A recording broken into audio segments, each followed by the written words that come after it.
Good morning friends, welcome to Target with SB classes. दोस्तों, आज का टॉपिक बहुत ही महत्वपूर्ण है। दोस्तों, भारतीय राज्य व्यवस्था, इंडियन पॉलिटी से लेकर के आपके बीच में लेकर के उपस्थित हूँ। आज का जो टॉपिक है दोस्तों, भारत का संवैधानिक इतिहास। भारत का जो संवैधानिक इतिहास है वो कैसे जो है भारत के संदर्भ में कैसे कैसे संविधान का जो है अंग्रेज लोग भारत की नींव को जो है सुदृढ़ किया, कैसे मजबूत किया। तो आज के टॉपिक दोस्तों संवैधानिक इतिहास पर ही निर्भर है। ये वीडियो दोस्तों आपका आने वाला BPSC TRE 3.0 के लिए, 4.0 के लिए, RO के लिए, UP PCS के लिए, UP पुलिस के लिए, इन सभी के लिए काफ़ी इंपॉर्टेंट है दोस्तों। आइए देखते हैं दोस्तों क्वेश्चन नंबर 1। BR अम्बेडकर और महात्मा गांधी के बीच 1932 में हस्ताक्षरित पूना समझौते में क्या प्रावधान था। अब क्वेश्चन ये आता है कि पूना समझौता कब हुआ था और किन के बीच हुआ था। दो क्वेश्चन तो यही मिल गया आपको। BR अम्बेडकर और महात्मा गांधी के बीच हुआ था। कब हुआ था? 1932 में। कब हुआ था? सितंबर 1932 में। अब इसमें क्या था दोस्तों, भारत के लिए डोमिनियन स्थिति प्रदान किए जाने का, मुसलमानों के लिए पृथक निर्वाचन क्षेत्र का, हरिजनों के लिए पृथक निर्वाचन क्षेत्र का, या फिर हरिजनों के लिए आरक्षण सहित संयुक्त निर्वाचन क्षेत्र का। Question number 1। तो इसका सही आंसर दोस्तों आपका ऑप्शन नंबर डी, हरिजनों के लिए आरक्षण सहित संयुक्त निर्वाचन क्षेत्र का। कहीं ना कहीं अम्बेडकर जी हरिजनों के लिए एक अलग से सीट जो है आरक्षित रखना चाहते थे, और वो क्या हो, संयुक्त रूप से हो। ठीक है, कहने का मतलब क्या है, उन सीटों पर क्या होगा, जब भी कोई कैंडिडेट इलेक्ट होगा तो वो हरिजन ही होगा। ठीक है, और वो सबका मालिक होगा। तो गांधी जी को ये बात अच्छी नहीं लगी कि रिजर्वेशन। ठीक है, फिर उन लोगों ने क्या किया, काफ़ी हड़ताल पर बैठ गए। ठीक है, महात्मा गांधी जी यरवदा जेल में, मुंबई में। तो फिर काफ़ी समझाने बुझाने के बाद 71 सीट की मांग कर रहे थे। ये वहीं से मांग कर रहे थे, तृतीय गोलमेज सम्मेलन से ही। ठीक है, तो बात वहीं पर नहीं बनी थी। द्वितीय गोलमेज सम्मेलन से ही ऐसी बात कर रहे थे कि जो हरिजनों के लिए आरक्षण की बात की जाए, आरक्षण की बात की जाए। फिर जो है बहुत ज़्यादा विवाद हुआ, तो विवाद की स्थिति में बहुत ज़्यादा सुलझ भी गया। कई कई सारे और नेताओं ने इस पर क्या किया, अपने प्रतिक्रिया दिया, और 71 के बजाय 148 सीट जो है रिजर्वेशन में BR अम्बेडकर को मिल गई। ठीक है, जब 148 सीट पर क्या होगा, चुनाव होगा, तो उस पर कौन होगा, हरिजन ही होगा। आज भी ऐसा प्रावधान किया गया है। तो यही था दोस्तों आपका BR अम्बेडकर और गांधी जी के बीच में 1932 में हस्ताक्षरित पूना समझौता। Question number 2। इसको दोस्तों सुमेल करना है। सूरत विभाजन कब हुआ था? तो सूरत विभाजन हुआ था दोस्तों, सबको पता है, 1907 में। पूर्ण स्वराज्य का संकल्प कब लिया गया था? 1929 में। ऐसे भी मिलान कर सकते हैं, डी का 1 होगा। ठीक है, अब केवल दो ही ऑप्शन में आ रहा है, डी का 1। सांप्रदायिक अधिनिर्णय कब आया था, जिसने मैकडोनाल्ड कहा गया है? 1932 में। अब एक बचा दोस्तों, सर्वदलीय सम्मेलन, डी का 1, फर्स्ट का 4। अब केवल यही ऑप्शन में आ रहा है, ऑप्शन नंबर बी। तो यही आपका क्या हो जाएगा, सही हो जाएगा। ठीक है, ऑप्शन नंबर बी क्या है आपका, सही है। सर्वदलीय सम्मेलन जो हुआ था दोस्तों, सभी दलों का सम्मेलन, वो हुआ था आपका 1928 में। इसका कोई मतलब नहीं 1905 का, आपको कंफ्यूज करने के लिए दिया गया है। Question number 3। निम्नलिखित में से किस अधिनियम द्वारा भारत के गवर्नर जनरल को अध्यादेश जारी करने की शक्ति प्रदान की गई? चार्टर एक्ट 1833, भारतीय परिषद अधिनियम 1861, भारतीय परिषद अधिनियम 1892, या फिर भारतीय परिषद अधिनियम 1909।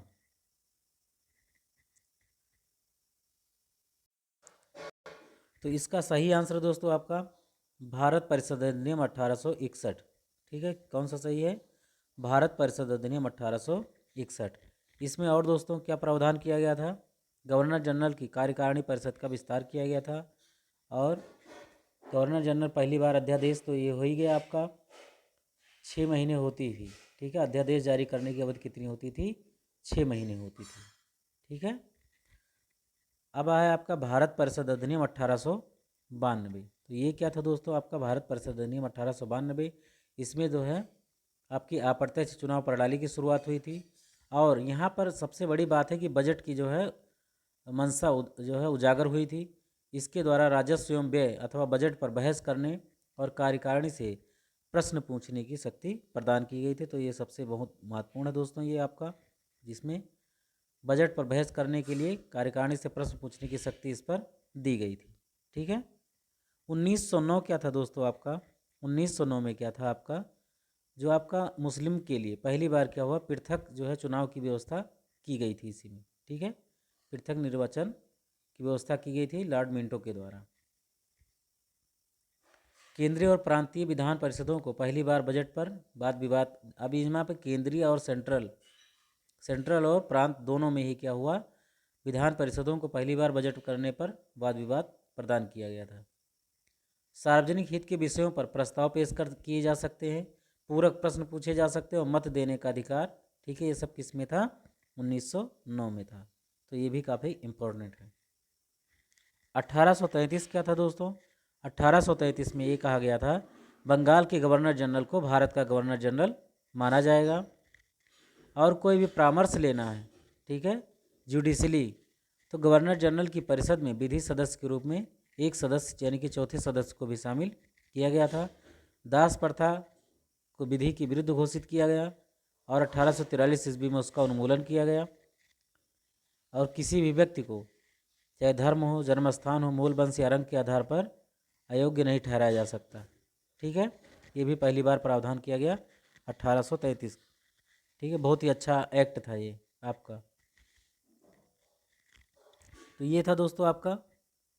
ठीक है, काफ़ी इंपॉर्टेंट प्रश्न था ये आपका। क्वेश्चन नंबर 4, अगस्त घोषणा। ठीक है, अगस्त घोषणा, अगस्त प्रस्ताव, अगस्त संकल्प, प्रत्यक्ष कार्यवाही दिवस। प्रत्यक्ष कार्यवाही दिवस दोस्तों 16 सितंबर 1946। ठीक है, अगस्त 1946 काफ़ी इंपॉर्टेंट है दोस्तों ये आपका। मोहम्मद अली जिन्ना, ठीक है, डायरेक्ट एक्शन डे लिया था इसमें इन्होंने। तो काफ़ी लोग, हिंदू और मुस्लिम दोनों पक्षों के लोग इसमें मारे गए थे। हमको भारत का विभाजन करवाना है।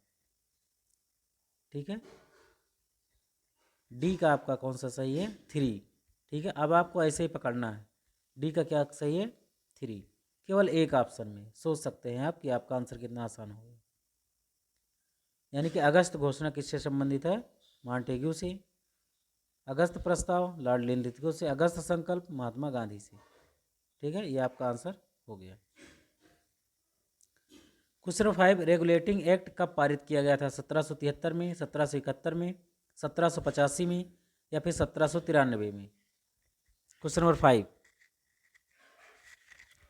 तो सही आंसर दोस्तों आपका रेगुलेटिंग एक्ट जो पारित किया गया था वो पारित किया गया था 1773 ईस्वी में। इसमें दोस्तों क्या क्या प्रावधान किया गया था, पहली बार कंपनी के प्रशासनिक और राजनीतिक कार्यों को क्या हुआ, मान्यता मिली। केंद्रीय प्रशासन की पहली बार नींव रखी गई। जब यह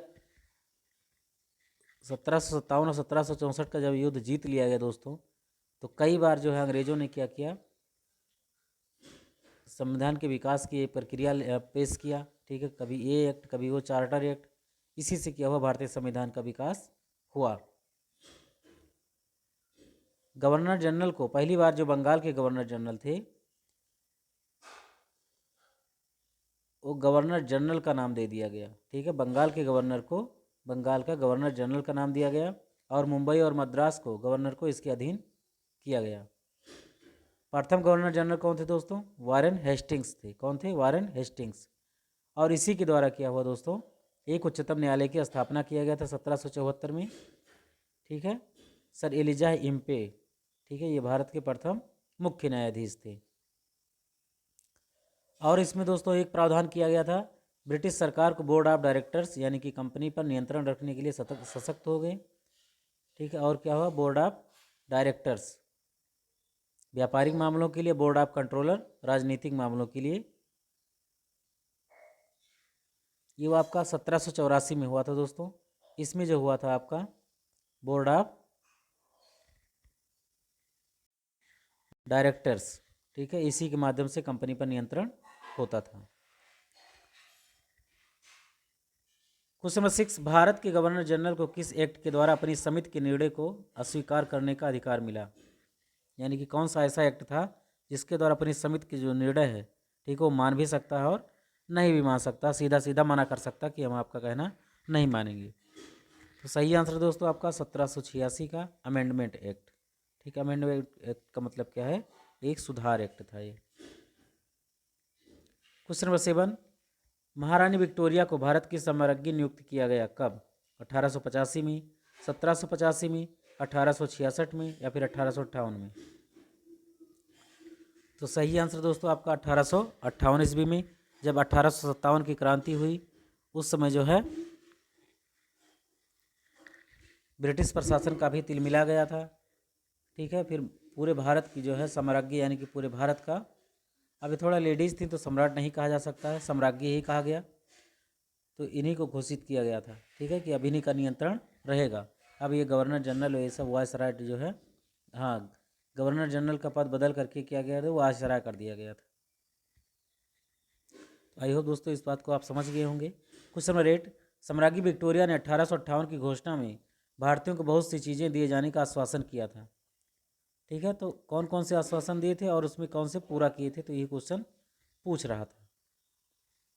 रियासतों को हड़पने की नीति समाप्त कर दी जाएगी, देसी रजवाड़ों की यथास्थिति बनाए रखी जाएगी, भारतीय व यूरोपीय सभी प्रजा को समान व्यवहार मिलेगा, भारतीयों के सामाजिक व धार्मिक विश्वासों में कोई हस्तक्षेप नहीं होगा।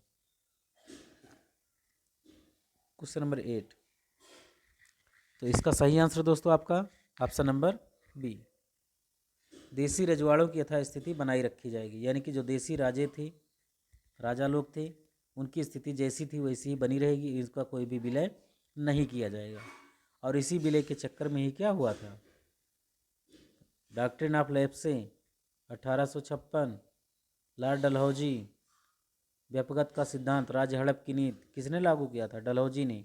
इसी के कारण तो 1857 की क्रांति हुई थी, मेन रीजन यही था। क्वेश्चन नंबर 9, मिंटे मार्लो सुधार का उद्देश्य क्या था? पृथक निर्वाचन प्रणाली, भारतीयों को भागीदारी बढ़ाना, युद्ध में सहयोग हेतु तैयार करना, पूर्ण स्वतंत्रता देना। क्वेश्चन नंबर 9, सही आंसर दोस्तों आपका हिंदुओं को मुसलमानों से क्या हुआ, एक अर्थक अलग जो है पृथक निर्वाचन प्रणाली दी गई थी। यही जो है भारत और पाकिस्तान के बीच में एक खाई का काम किया। ठीक है, कहने का मतलब क्या है, एक पृथक निर्वाचन प्रणाली बनाई गई। तो जब अलग अलग चुनाव लड़ेंगे, अलग अलग अपने प्रतिनिधित्व का मांग करेंगे, तो एक ही देश में जब दो गुट हो जाएंगे तो फिर जाहिर सी बात है बंटवारा तो होगा ही। क्वेश्चन नंबर 10, मार्ले मिंटो सुधार बिल किस वर्ष पारित किया गया था? 1905 में, 1909 में, 1911 में या फिर 1920 में? सही आंसर दोस्तों आपका 1909 में। ठीक है, मिंटो कौन थे दोस्तों? ये आप उस समय के गवर्नर जनरल थे, वायसराय थे, और मार्ले क्या थे? उनके द्वारा ही ऐसा प्रस्ताव लाया गया था। ठीक है, तो इसलिए मार्ले मिंटो सुधार बिल के नाम से इसको जाना जाता है। क्वेश्चन नंबर 11, मुसलमानों के लिए अतिरिक्त निर्वाचन मंडल प्रारंभ में किसके द्वारा लाया गया था?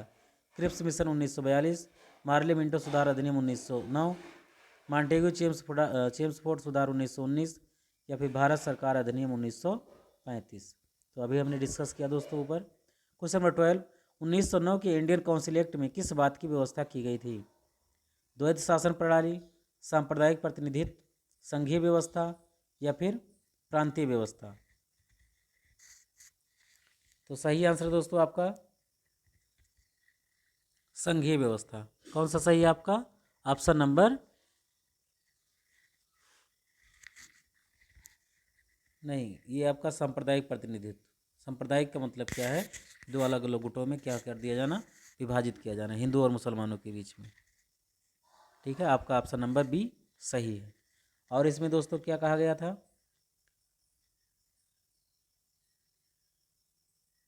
इस अधिनियम में सांप्रदायिकता को तो वैधानिकता प्रदान की गई थी और मिंटो को सांप्रदायिक निर्वाचन के जनक के रूप में माना गया। भारतीयों को भारत सचिव एवं गवर्नर जनरल की कार्यकारिणी परिषदों में नियुक्ति की गई। केंद्रीय और प्रांतीय विधान परिषदों को पहली बार बजट पर वाद विवाद करने का जो है अवसर दिया गया। सार्वजनिक हित के विषयों पर प्रस्ताव पेश किया गया। पूरक प्रश्न पूछने और मत देने का अधिकार भी मिला। ठीक है, तो ऐसी व्यवस्था इसमें की गई थी। क्वेश्चन नंबर 13, मॉन्टेग्यू चेम्सफोर्ड सुधारों में प्रावधानों का सार क्या था? राज्यों को स्वायत्तता, प्रांतों में दोहरा शासन, हिंदू मुस्लिम हेतु अलग अलग निर्वाचन व्यवस्था, या फिर राज्यपालों को वीटो की शक्ति। क्वेश्चन नंबर 13, तो सही आंसर दोस्तों आपका प्रांतों में दोहरा शासन, ऐसी व्यवस्था की गई थी मॉन्टेग्यू चेम्सफोर्ड सुधार में। अब दोस्तों जो दोहरा शासन था आपका, ठीक है, कहने का मतलब क्या है, शासन कोई और संभालेगा और राजस्व की व्यवस्था, ठीक है, कोई और देखेगा। इसी को क्या कहते हैं? द्वैध शासन अधिनियम। क्या कहते हैं? केंद्र में द्विसदनात्मक विधायिका की स्थापना की गई थी। शासन कोई और चलाएगा और राजस्व संबंधी विवाद को और कोई देखेगा। ठीक है, तो ऐसा द्वैध शासन की व्यवस्था की गई थी, यही था द्वैध शासन।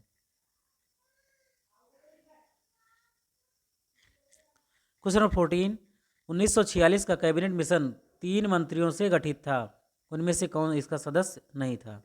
लॉर्ड पैथिक लॉरेंस, एवी अलेक्जेंडर, सर स्टीफर्ड क्रिप्स, ये 3 लोग थे, लेकिन ये लॉर्ड एमरी नहीं थे। ठीक है, कैबिनेट मिशन की संस्तुतियों पर ही भारत के संविधान का निर्माण हुआ था, यही आया था बताने के लिए कैबिनेट मिशन की पहले आप अपने संविधान का निर्माण कीजिए, तब जो है आपका देश आज़ाद होगा।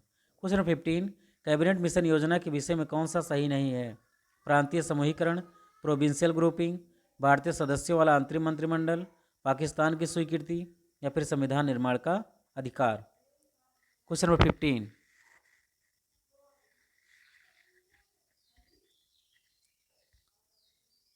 तो सही आंसर दोस्तों आपका पाकिस्तान की स्वीकृति, ये आपका सही नहीं है।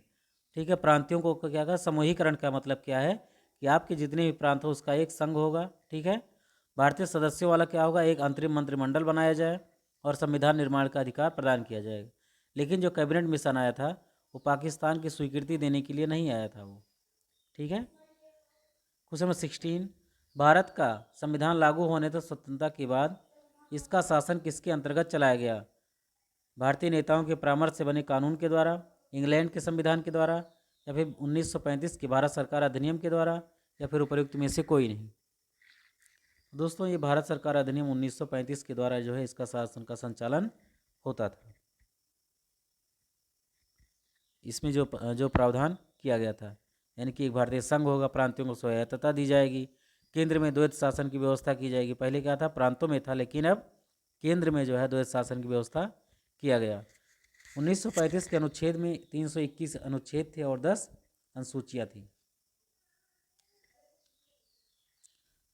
क्वेश्चन नंबर 17, भारतीयों को वर्ष 1947 में सार्वभौम यानी कि सभी प्रकार से सत्ता सौंपने की योजना किस योजना के नाम से जानी गई?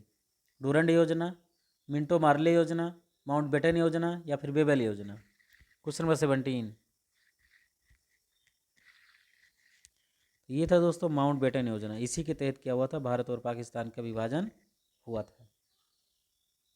ये लॉर्ड माउंटबेटन की जो है दिमाग का प्लान था कि हम जाएंगे लेकिन कुछ करके जाएंगे। मार्ले मिंटो सुधार, ठीक है, इसमें से कौन सा सुमेलित नहीं है, यही आपको बताना है। तो ये सांप्रदायिक प्रतिनिधित्व, ठीक है, संप्रदाय का मतलब एक धर्म के आधार पर क्या होगा? चुनाव प्रणाली करवाई जाएगी। 1909 में आया था। भारत सरकार अधिनियम 1935, ये भी सही है, स्वशासन के लिए आया था। कैबिनेट मिशन संविधान सभा का गठन करने के लिए आया था, ये भी बात सही है। साइमन कमीशन, भारत विभाजन, तो साइमन कमीशन जो दोस्तों आया था, ये आपका जो आपका जलियांवाला बाग हत्याकांड हुआ था और भी जो उस समय के प्रशासन व्यवस्था थी उसकी कमियों के बारे में जानने के लिए वो आया था, ना कि भारत विभाजन करवाने के लिए आया था। तो ये आपका क्या है? गलत है। क्वेश्चन नंबर 19, इसको सही ढंग से क्या करना है? सुमेल करना है। भारत सरकार अधिनियम 1919, ठीक है, तो ये क्या था? प्रांतों में क्या था? द्वैध शासन था। भारत सरकार अधिनियम 1935, तो इसमें किया गया था प्रांतों में प्रांतीय स्वायत्तता। मिंटो मार्ले सुधार 1909, तो ये था दोस्तों सांप्रदायिक निर्वाचन। भारत परिषद अधिनियम 1861, भारत परिषद अधिनियम 1861।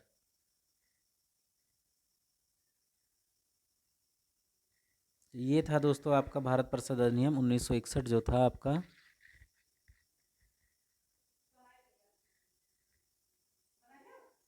सती प्रथा का अंत।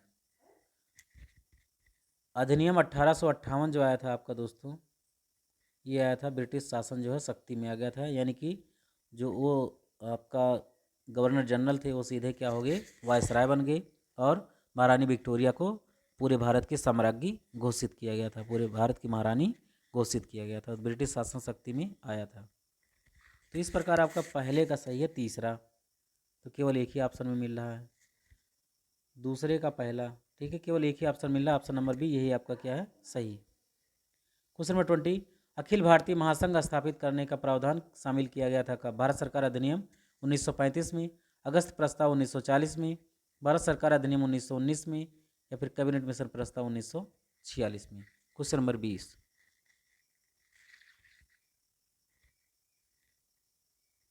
तो सही आंसर दोस्तों आपका भारत सरकार अधिनियम 1935 में। क्वेश्चन नंबर 21, निम्नलिखित में से किस अधिनियम में केंद्र में द्वैध शासन प्रणाली को स्थापित किया गया था? तो भारत सरकार अधिनियम 1935 में बताया गया अभी, इसमें कोई डाउट नहीं है किसी को, बाकी सबके बारे में डिस्कस किया गया। क्वेश्चन नंबर 22, संघीय प्रणाली का पहला प्रयास भारत सरकार अधिनियम किस में किया गया? 1909 में, 1919 में, 1935 में, या फिर इनमें से कोई नहीं। तो सही आंसर दोस्तों आपका प्रांतों से केंद्र में क्या हो गया, आपका शासन विस्तारित हो गया, ये था आपका 1935 में। क्वेश्चन नंबर 23, किस अधिनियम की प्रमुख विशेषताएं प्रांतीय स्वायत्तता थी? 1935, 1919, 1904, या फिर 1858? तो सही आंसर दोस्तों आपका 1935। 1935 भारत सरकार का जो अधिनियम था, कहीं ना कहीं इसी का ही पूरा संविधान का रूप है, जो कि अंग्रेजों के द्वारा ही इसको बनाया गया था। बाद में केवल कुछ ही चीज़ों पर उस पर संशोधन करके वही भारत ने उसको क्या कर लिया, एडाप्ट कर लिया।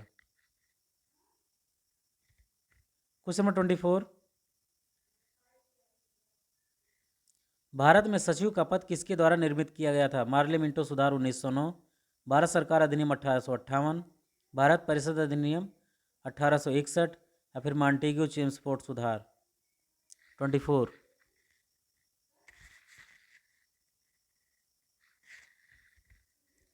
तो सही आंसर दोस्तों आपका भारत सरकार अधिनियम 1858। इसी में क्या हुआ, सेक्रेटरी का पद निर्मित किया गया था, और इसमें भारत की महारानी को, भारत की सम्राज्ञी किसे घोषित किया गया था? महारानी विक्टोरिया को इसमें घोषित किया गया था। तो ये था दोस्तों आपके बीच में महत्वपूर्ण प्रश्न।